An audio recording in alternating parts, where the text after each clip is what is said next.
4 ex-WNBA All-Star shuts down Indiana Fever fans with blunt defense of DeWanna Bonner.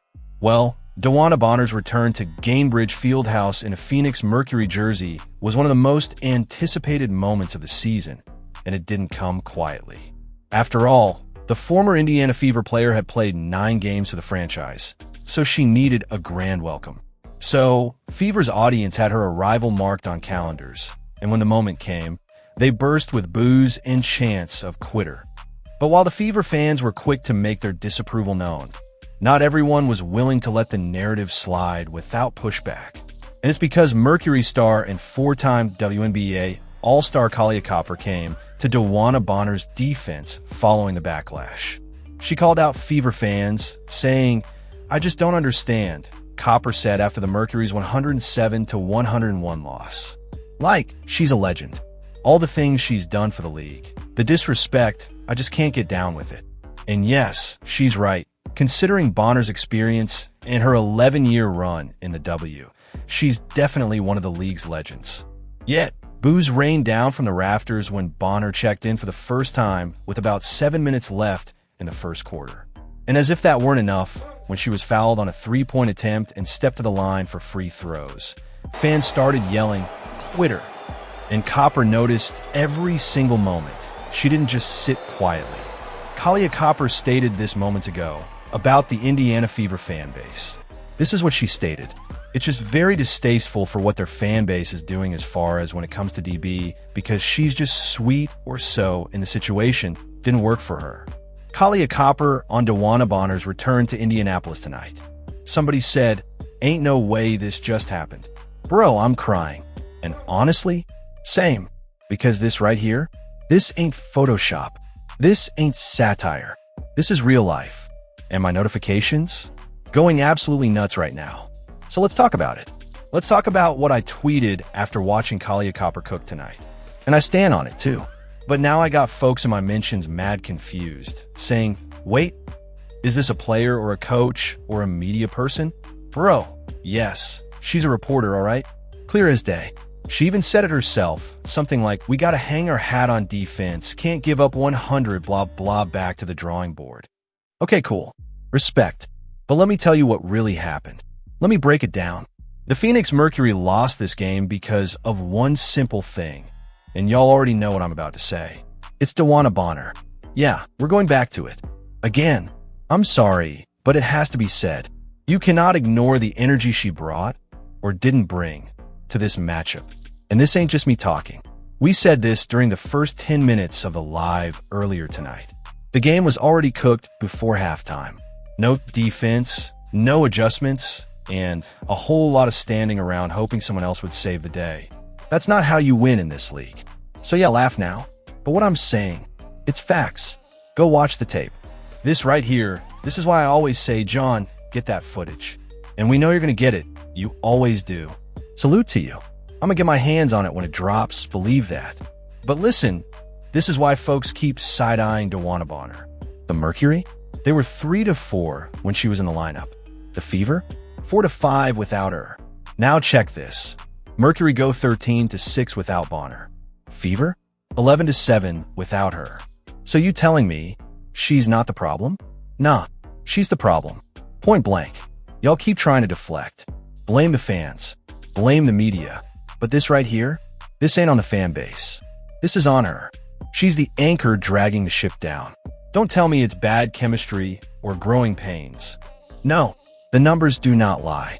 And what's wild is the way people talked about her return to Indiana like it was this monumental moment. Like she was about to walk in and change the game. Nah, she didn't contribute to no wins. Not a single dub. Let's be real, the team looked better without her on the floor. It's not hate. It's just the truth. So stop blaming the fans. Look at your roster. Look at the impact. She's the issue. And honestly, it looked like the Phoenix Mercury saw it too. Y'all played better when she wasn't on the court. So don't come pointing fingers at the fan base like we're the problem. Nah, aim that energy at your teammate. The one who walked away. The one who dipped when things got tough. Cause let's call it what it is. She's a quitter. Plain and simple. Man, y'all get in the comments and let me know how y'all feel about this, cause this one's got me heated, but I'm glad to be back. This live felt good. I feel great being back in the mix, creating again. Just got back in town, and I'm already trying to line up some games. You already know, when Caitlyn comes back, I'm going to keep it 100 points like always. But here's the truth. I've been around cult-like fan bases before. This ain't that. This is about fairness. This is about how people out here are treating Caitlyn Clark in a way that's blatantly unfair. That ain't cult behavior. That's called calling out the BS. Like seriously, look at how the refs be missing obvious fouls. Caitlyn out there getting mauled and no whistle. Meanwhile, Paige backers getting touch fouls. And this ain't about hating on Paige. We love her game. But we're just asking for consistency. That's it. This ain't about putting Caitlyn on a pedestal. It's about making sure everyone is treated the same. Right is right. Wrong is wrong. So yeah, let's keep having these conversations. Drop your thoughts down below. Hit that bell so you don't miss what's coming. I'll be back first thing in the morning with more. And like always, we keep it real. Tough loss tonight. I guess I'll start with there were a couple of plays where there were some unforced turnovers, kind of some miscommunication. Can you kind of just discuss that? I think it was times where we got a little sped up, times where we just weren't connected. But us just all getting back on the court together, understanding our spots, everyone's spots where we like to play. So kind of working through that, but also just we gotta lock in and just be a little bit more focused on the little things, handling the physicality, and still being able to play our basketball. You guys limited Kelsey Mitchell to 8 points tonight, but you allowed 7 points to the Fever. What do you think was missing on the defensive end? I think it's just a sense of urgency. I think you saw in that last, maybe 2 minutes, a minute and a half, you saw our sense of urgency kind of get up there, defensive pressure flying around. I think that's us. And we are supposed to be hanging our hats on the defensive end, so we don't want to give up 100 points. So just back to the drawing board and back to trusting each other, trusting what's behind you, and just sticking to our defensive principles. I spoke to Coach a few times earlier today. Kind of asked him what his expectations were from the Fever crowd about DeWanna Bonner coming back for the first time. How do you think she handled playing in front of this crowd, and what was it like kind of being behind her for this game? I think she handled it well. I don't understand, she's a legend, and just all the things that she's done for the league, and just the disrespect. I can't get down with it. They booed her. She didn't say a word to the crowd. People talk some trash to her, but we had her back. But it's just very distasteful for what their fan base is doing. As far as when it comes to DB, because it's just she's just the sweetest soul, and the situation didn't work for her, and that's just not what she wanted or whatever. But it's just, we don't need all of that. It's just unnecessary. Did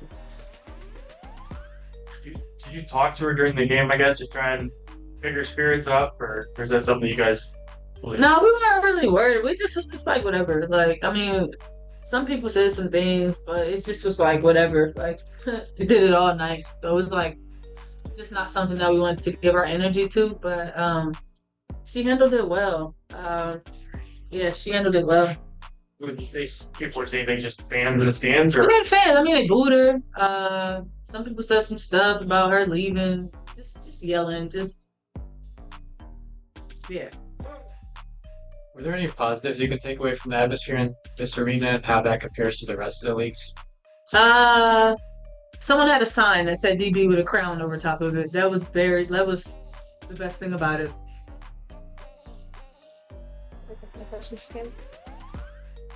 Yeah, I have a question. I'll double back to my earlier question. There were a couple plays